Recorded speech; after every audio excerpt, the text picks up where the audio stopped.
Ah, we're back. Sorry, my video got interrupted, but you got two kids out running around. It's cold as I don't know what outside.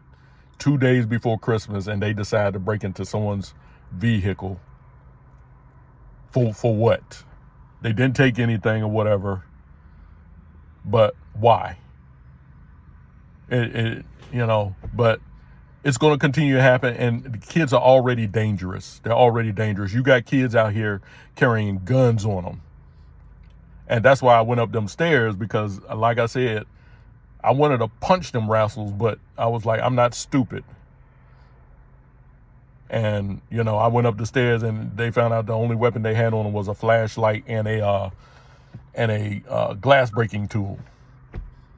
But I want to say that I'm really grateful. The kid who saw the thing happen, he was 16 years old. And he's the one that told me. And I really appreciate him for coming upstairs and telling me that someone broke into my vehicle. I really appreciate it. And when I see his mom, I'm going to tell his mom, hey, your son did a good thing, because they've had their vehicle broken into as well. So they know, they understand the drill. But folks, those of you all call yourselves parents, that, a lot of you all frustrate me. You really do. Why do you have your kids and you're not going to train them up in a way that they should go?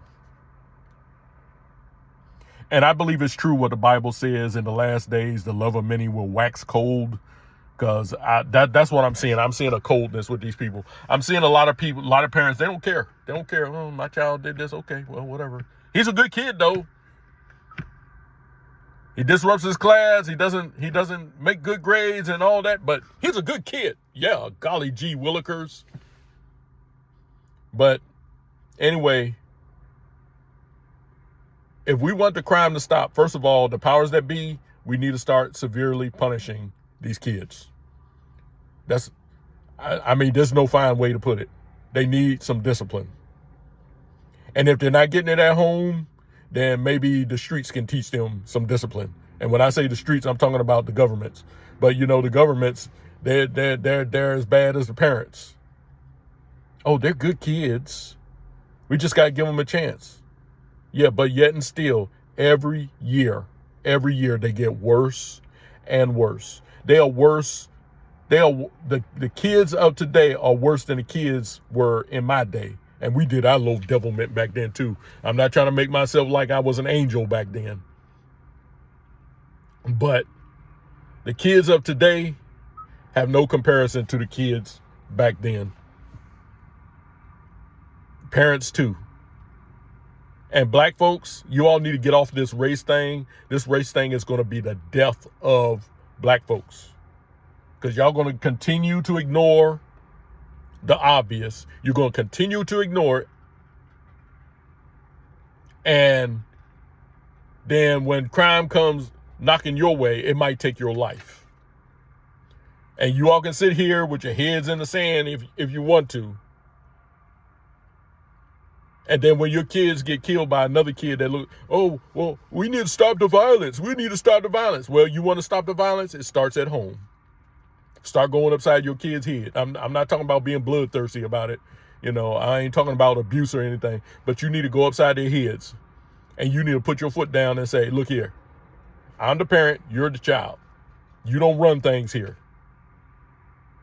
Now, when you get old enough and everything, you're free to do whatever you want to do. But in this house, you're part of this household, you're going to do what I tell you to do. But a lot of parents are not doing that. But anyway, that's just something I wanted to bring out. And you guys, you all take care of yourselves. Today's Christmas Eve. Hope you all have a great Christmas. Even though I've had whatever happened to me within the past few hours and everything, I'm still going to enjoy this Christmas, because it's been a rough year for me. Hasn't been a bad year. I'm not going to say it's been a bad year, but it has been a rough year for me. With the gallbladder attacks, having to get my gallbladder taken out. My wife injured her finger on a job, and us having a kitten to die, and and then we had then this happens, So, but anyway, you all take care of yourselves out there. Stay safe. Stay healthy. This is Vincent E. Brown. I'm signing off. Until the next time, I'll see you on the rebound.